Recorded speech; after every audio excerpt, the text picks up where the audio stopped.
Good. Wow. How'd you get here?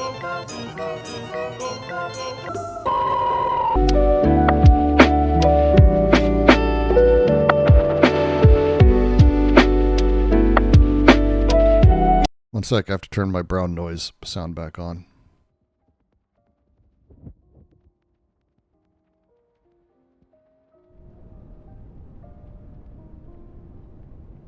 Wonder if I can get copyright struck for this brown noise.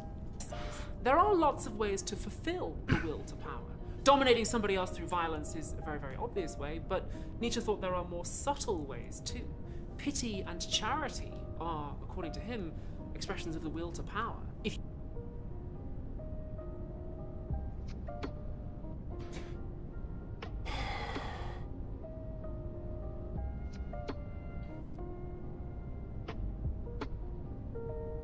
This is as bad as School of Life's video, Nietzsche. I think it's worse. Yeah, I think it's worse. You missed in the last one where she literally used a quote where Nietzsche was talking about how when we have racial stereotypes, that it's important that we understand and look at them, because the ones that are not true are far more interesting, because we should be looking at the illnesses born of the bodies of people psychologically and figure out where that comes from. She took that to mean that Nietzsche thought that black people were inferior. Yeah, no, this is the second video. The other video was Is Nietzsche Woke?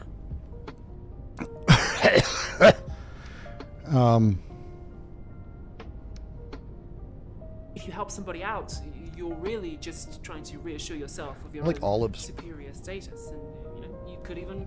These have garlic in the middle. Nietzsche was an Makes them egoist. good. He didn't Can't eat believe the garlic, in though. selfish actions. Even things that look ostensibly altruistic are, according to him, secretly selfish all along. This is a Randian misreading of Nietzsche. The virtue of selfishness bullshit. Wow. Your mileage may vary on whether or not you believe that. I see a lot of conservatives who seem to think that liberals are pulling some kind of con. Whether it's an explicit conspiracy like QAnon or like putting stuff in the vaccines, or whether it's just virtue signaling. They say stuff like, Perfidy, you have found a very, very good place to be.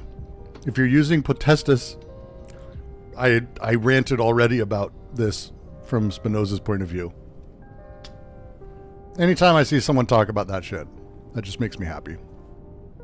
Very nice. well, you don't really care about global warming or vaccines or queer people or inclusive language. You don't really care about any of those things. You're just using your will to power. It's just a secret ploy for control. And you cloak your will to power in self-righteous moral language.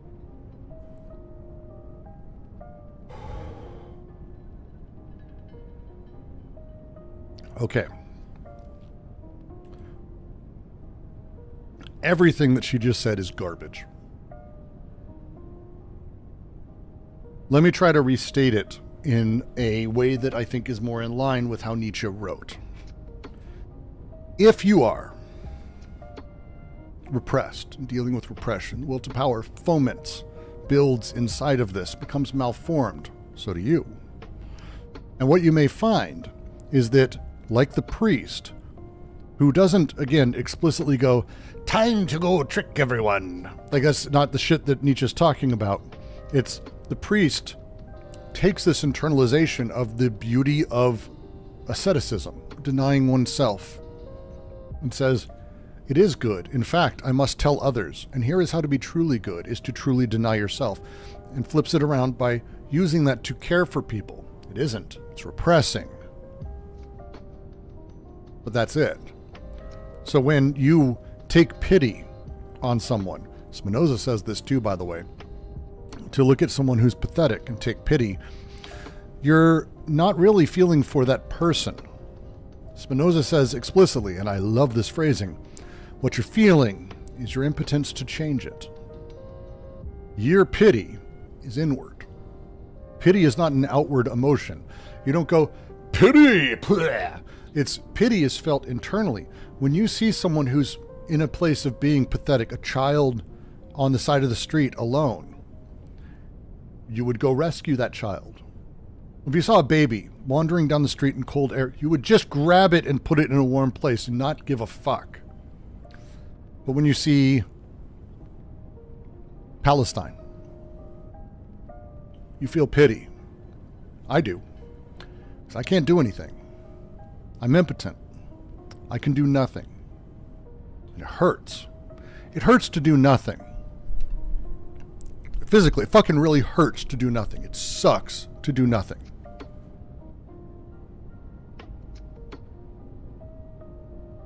It sucks hard to do nothing. And that's the will to power. Bouncing off of your own impotence. Felt internally. That's what Nietzsche talks about. Pity may not come close to feeling. It's an example, Ms. Dixer, but you know my point, that it's whatever the feeling is, it's rage, but it's rage at impotence. It's rage at your own impotence. It's really difficult. And so when we talk about pity or charity, you give on Christmas. On Christmas, we go buy, I've done this for years. You find one of those trees that has all like the little kids wishing for things. You buy all those toys for them, deliver them, wrap them, make sure the kids get them, if you can afford to. I've been very fortunate in the past to be able to do that. But that I'm doing for them, sure, but the feeling of like sadness, it hurts. When a region is in pain, when people are hurting, when you can't do anything about it yourself. That's the internal. That's what Nietzsche's talking about. The will to power doesn't like disappear, and it's not about controlling them either. Like that's a really weird. There's ways that manifest that he talks about, but it's not just that. It is you trying to assuage yourself and your own pain. But I see right through you. That's a Nietzschean outlook. They're trying to explain society in terms of the will to power. They're analyzing ideologies like progressivism. Fuck you. Fuck. Wow. That's a Nietzschean outlook. I made a joke that we would end up here, that fucking MAGA would get elected. Instead of moving left, what would happen is the liberals would move right. Look, they're trying to explain society in terms of the will to power. They're analyzing ideologies like progressivism and trying to tell a story about where they come from and why they're secretly bad. There's this other trend I've seen where liberals and leftists paint Trump supporters as cruel, as delighting in cruelty and causing suffering, and they often point out things like Donald Trump has promised to take retribution against his enemies. But on the flip side, I see some MAGA people portraying that as kind of a good thing. This is just as a awful. Willingness to be tough, but in some sense, this is awful. Aligns with reality. Like, yeah, it's tough, but you gotta be that way sometimes, or you know, it's the discipline that people need, or in some way at least, it's an understandable instinct to want retribution. Nietzsche thought that we all have a desire to cause suffering to others that we bury deep down inside us. That's not. And he actually thought there's nothing wrong with it. That's not at all how this works. In fact, he thought it has several beneficial effects. The point of punishment, he said, was to make people remember. If you do something bad and you get hit for it. Descriptive versus prescriptive. Nietzsche here, and Vitaly would follow. This is the theater of cruelty. The way that you have damage or retribution done in public, or you have a rite or passage of ritual for youth in tribes. The theater, the eye that records it. This is all of that. This is not prescriptive, though. This is not Nietzsche saying this is how everything should be.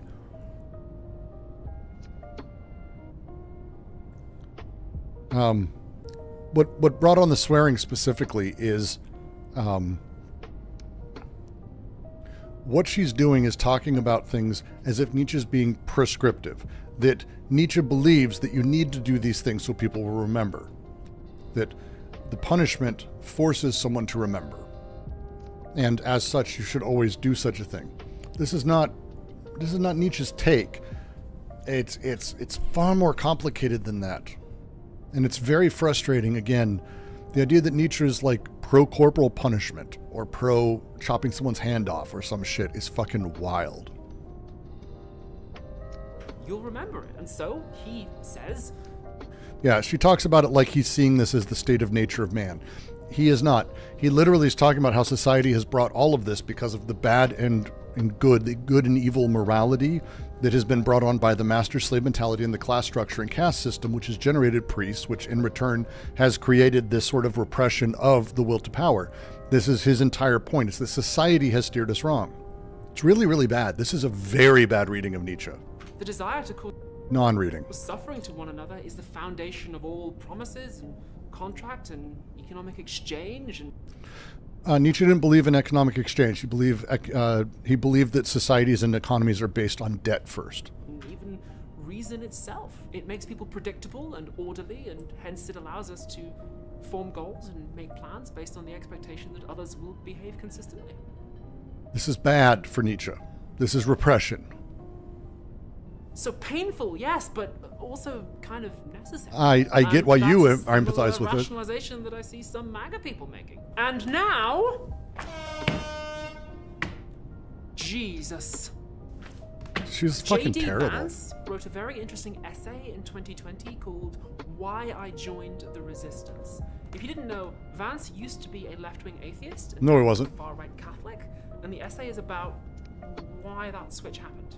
In his essay, Vance says that the left often correctly diagnoses problems like poverty and addiction as structural. And yet, even in very privileged places like elite universities, there are plenty of people who have a lot of resources who aren't poor, but are still addicted and depressed and stuck in a nihilist void, thrashing their lives away in pursuit of pointless prizes. Yes, capitalism. And so, he says, in his opinion, America needs a spiritual renewal.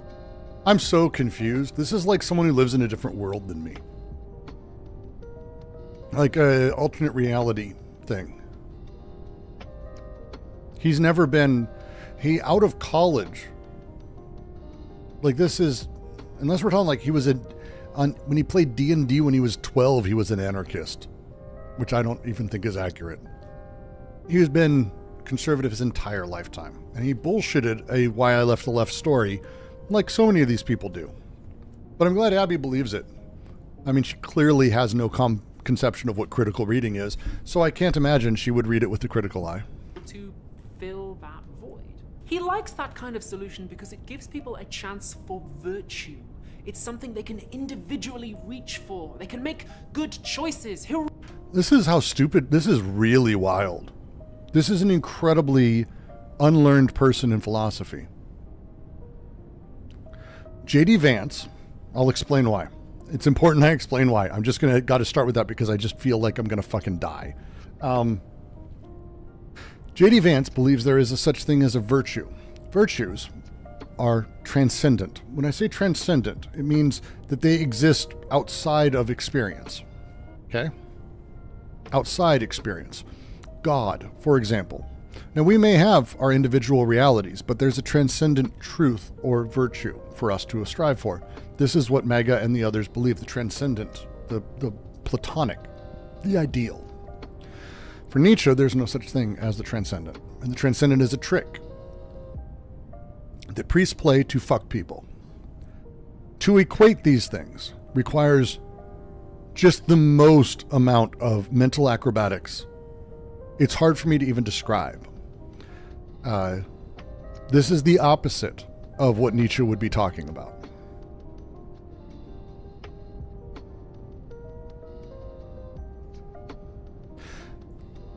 Anytime a white person ends up getting successful in making their goals, that they tended to use the left and their crutch for caring about people to get them there, which is 100% what this is, or Anna Kasparian, for example.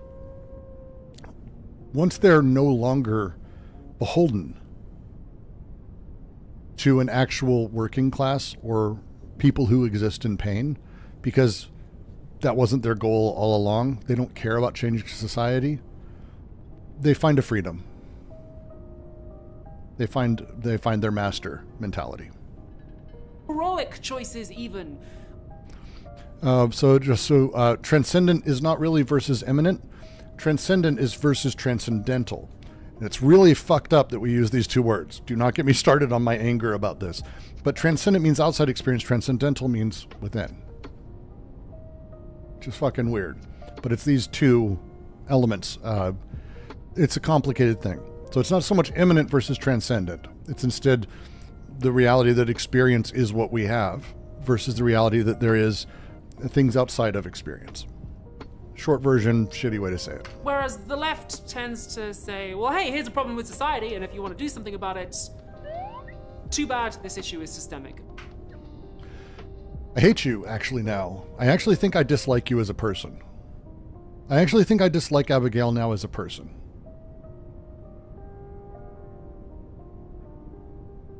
Did you have to have a slide whistle there? Did you have to use a slide whistle there?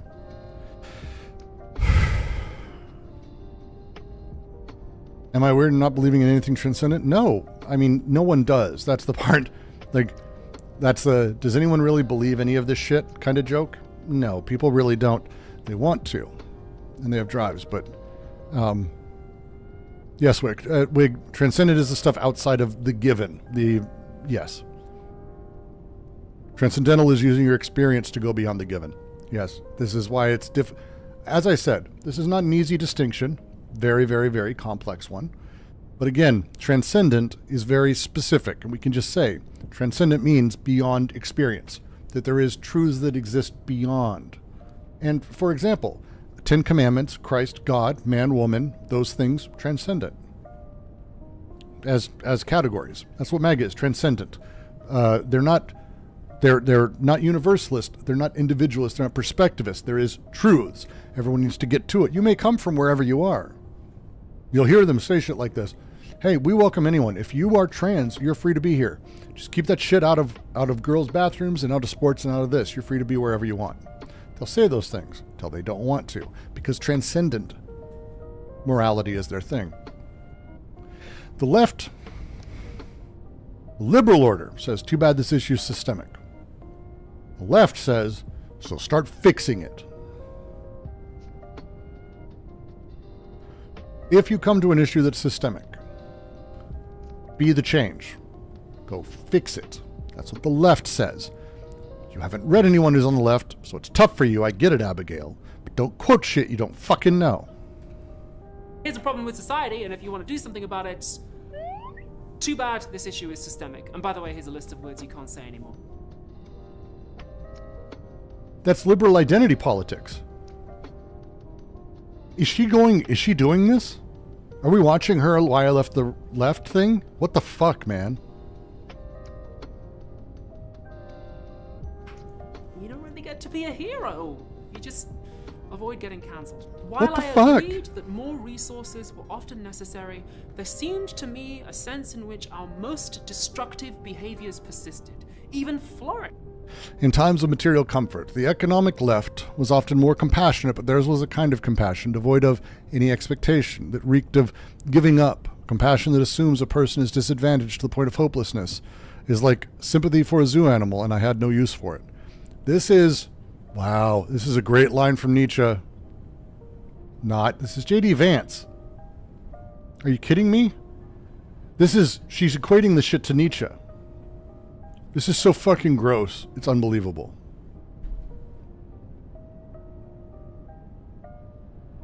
God damn it. In times of material comfort, the economic left was often more compassionate, but theirs was a kind of compassion devoid. This is that shit.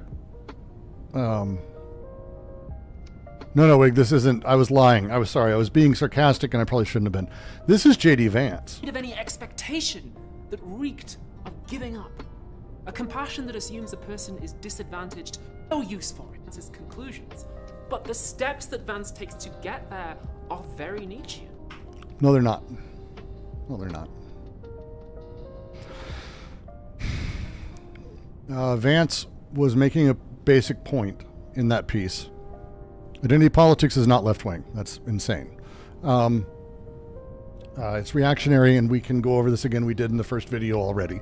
Identity politics is necessarily reactionary and right-wing. Feel free to use whatever stupid definition of things you want to use, but it's accurate. The idea that J.D. Vance as a thing,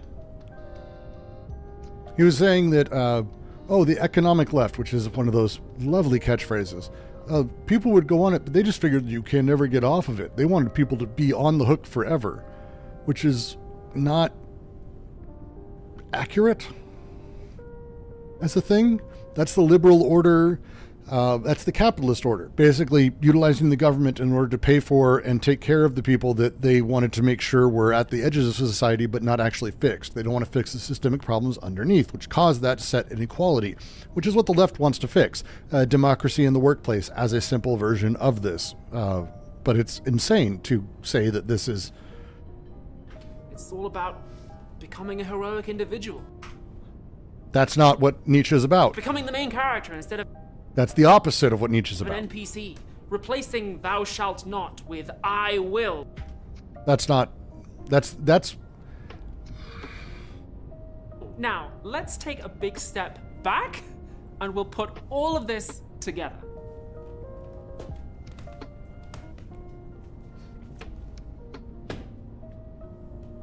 The fuck?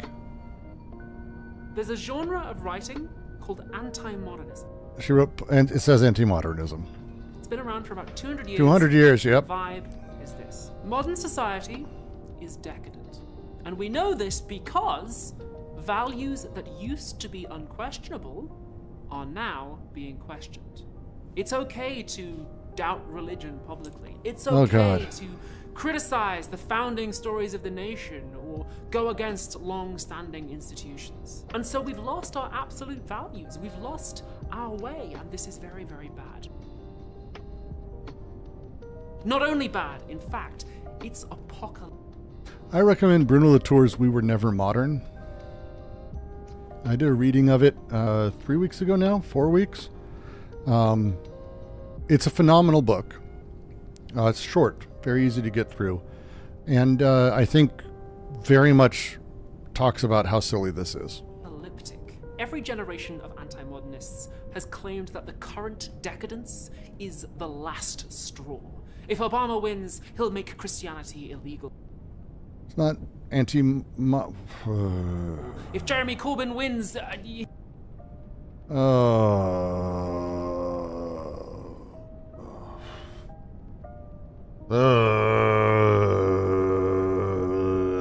He'll never leave office. If the French Revolution sticks, Europe will devolve into anarchy. If the SJWs get their way, then video games will be taken away forever. I think these people are anti-modernists? That's what you think this is? You think this is anti-modernism? If the feminisms, then... This is just awful. Men? Forget about it. This is always more of a vibe than an argument. Anti-modernists have claimed for the last 200 years that society stands on the brink of nihilism and chaos, and they've been consistently wrong. But what? It is a very popular tune. Jordan Peterson absolutely fits in here. You know Jordan Peterson's a modernist, though. how on YouTube now there's suddenly loads of videos about which video games and movies are woke or anti-woke, and there's this whole like DEI moral panic? That's anti-modernism? That's not anti-modernism. That's modernism. The anti-DEI thing is the idea of a meritocracy. That means that we don't need DEI. That's to give people who are too lazy or people who are thought of as too lazy by the state a leg up, and we don't need that because we live in a modern meritocracy. That's modernist, not anti-modernist. And again, even calling it these things is difficult because, again, Postmodernism is not a system of thought. Postmodernism is a critique of the cultural values of late-stage capital.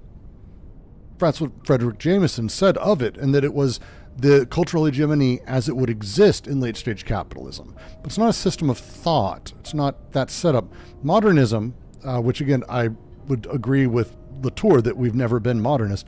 When we use that, we're using it as an against something else, which is itself problematic in every single way.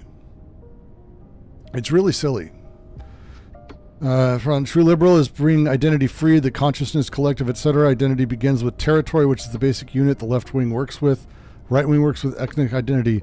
You think the left wing works with territory? My dude. Them too. It's all this anxiety about old values being questioned now that more people are getting included. When conservatives say that liberals are doing things like changing the meaning of the word. It helps remember young Nietzsche was horrified by the French Revolution, freaked out in opposition to the Paris Commune, and quit teaching Post to fight the Franco-Prussian War. I mean, people were made in the time they lived in, you could say. And making it so you can't even speak the truth about biology anymore. That's anti-modernism too. No. You know, you're questioning the old ways. That's postmodernism. When manosphere... Jesus Christ. Like, this is... When you don't define this shit at all,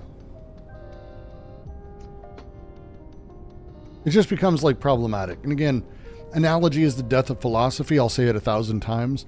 The moment you do that, and you stop forcing a general consensus around words or driving people towards understanding particularized concepts, and you move towards analogy, you move towards simplicity, you move towards a place where people can't deal with it and can't grasp it, then it can mean anything. Misogynists say that women should be trad wives and men should be alphas, even though that doesn't seem to make either group happy. Because they don't... When conservatives say things like, oh, immigrants are coming in and they don't share our values and they're poisoning the blood of the nation, that's all anti-modernism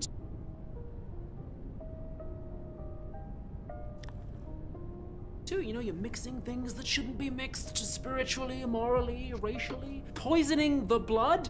That was a phrase used by Friedrich Nietzsche, and then by Adolf Hitler, and then by Donald Trump. Elon Musk's Department of Government Efficiency and the British Conservative Party saying that there's too many woke DEI hire civil servants now, too many federal employees getting in the way of the will. Manuel, so to be clear, analogy is the death of philosophy because educators explain what analogies cause problems, or do you think that philosophers should not use analogies? Both. Analogies aren't necessary to explain a concept. When I say an analogy, what I'm doing is I'm actually taking something that isn't the same concept. I'm having you compare them and you make sense of them by fitting them together. That's how analogy works. But the problem is they can't. They have their own unique meanings, and multiplicity is said of it. So if I talk about a concept, and I can very easily, the concept of territory, for example. But if I say the analogy is like, you know, how dogs piss on the edge of their territory, it's like people building fences. It's not. It's not the same thing. It's not even the same concept. I'm mixing metaphors necessarily as I'm doing that. But by saying that, I've created a version of territoriality that is expansive over both. As such, I've destroyed the core concept of how territory operates inside of private or public or other discourses. This is the problematic side. It means that you can't grasp a concept and make your way through it. It's incredibly difficult. Abstraction, not analogy. Abstraction's great. It's not even necessary, though. Again, even Zizek doesn't use analogy very often. He gives direct examples of a thing. When he says the way that Lacan talks about a thing that has absent the thing, and that's the enjoyment, and he uses the example of chocolate diuretics. For example, it's a medicine that's chocolate. Take the chocolate, and you also, because it is its own fix, a thing that fixes itself, a thing that cures itself. When I buy Starbucks, and it has a thing that's 5% goes, by consuming, I'm also doing eco-saving. He's tarrying with a concept and using direct examples of that concept. But if you were to say, it's like an example with the thing, you know, like how Thanos said this. It's like, no, you're not playing with it anymore. You're making an analogy in it. Yes, Ms. Dixer, you can play with analogy to flip a thing and break it apart. That's not what we're talking about here, though. I'm with you completely. She got the early Nietzsche right. You have a better grasp of where he ended up, where French left Nietzsche and thought that he should go. I mean, she may have some level of early Nietzsche right. She's quoting and holding up a book of late Nietzsche. So, like, if you want to say, like, early Nietzsche up until he started writing stuff, I've read Genealogy of Morals. She didn't get Genealogy of Morals right. Literally, we read multiple parts of it that she quoted, and the quote is the opposite of what she was saying. So again, no. I get your point, but no, I'm not even gonna give her that much.